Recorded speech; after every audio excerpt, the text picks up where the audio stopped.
Hi friends, welcome back to my little space on YouTube. I'm Sophie, if we haven't met before. I wanted to properly introduce myself and just share a little update, just a little caveat that I have notes because I've tried to record this so many times. So I am a somatic coach, yoga teacher and artist. I've been an artist all my life. I've always loved being creative, drawing, painting, and I actually trained in illustration, and I still do illustration work and commissions. Over the last 5 years, I've actually run workshops for adults, creative workshops to help with their self-expression, their creative confidence, and connection to their inner child. And this was, or is, alongside yoga. So I've been teaching yoga for 7 years, focusing on accessible and inclusive practices, and especially the physical, the yoga asana, for older adults, people with health conditions, and beginners.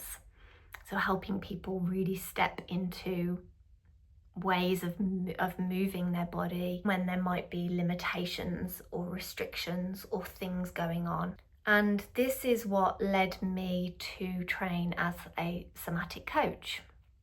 So in the last 2.5 years, I've trained in trauma-informed somatic coaching and nature-led somatic coaching. I do one-to-ones, and I have done a group coaching program and a smaller monthly group coaching online called the Somatic Reset Ritual. And I integrate all of this experience and knowledge to support people who struggle with their bodies, who struggle with body acceptance, body image struggles, self-belief, and all of the threads that are connected to these, like perfectionism, anxiety, the inner critic, and those other really vulnerable parts within us which are trying to keep us safe.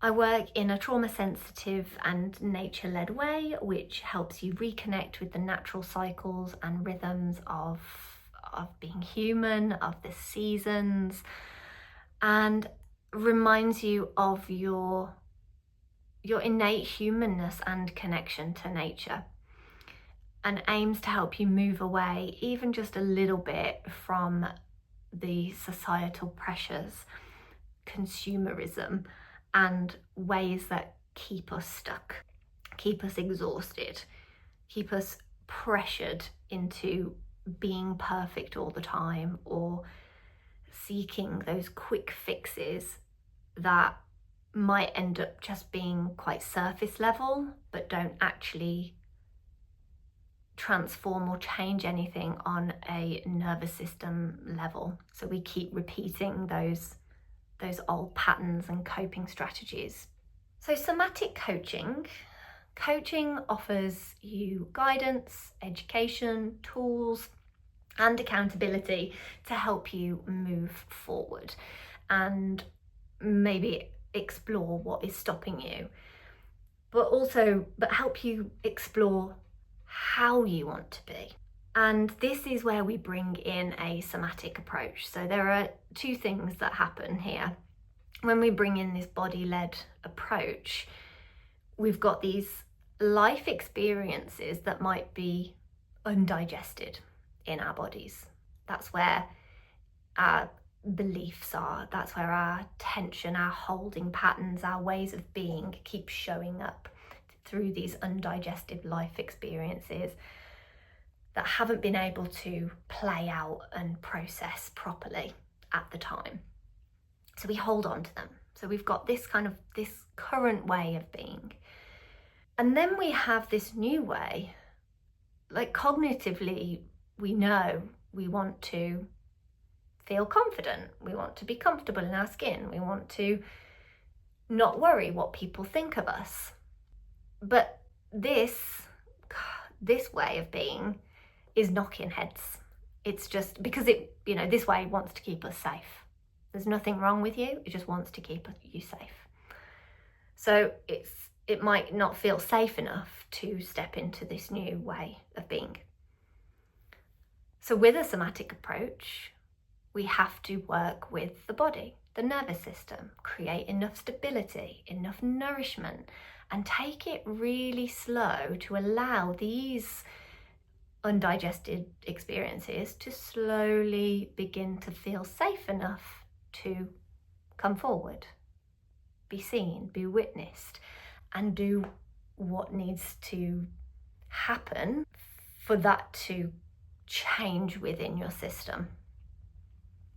And on this side, we can somatically build up your confidence and compassion and that sense that you are good enough and you are worthy, but on a somatic level. So for example, you might really control or restrict what you eat as a way of feeling in control. So when everything around you is feeling chaotic and out of control, we can't control what happens out there, but we can control what we do to some level. And for some people, they will find more comfort in restriction, and some people will find more comfort in eating more, so in food. And these are really normal. These are normal coping strategies.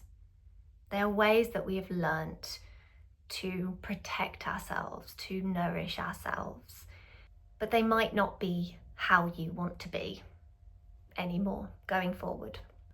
And from experience, control and restricting and trying to be perfect and not do anything wrong doesn't get you very far. And you can stop experiencing life and joy and trying new things and feeling content with what you have and who you are.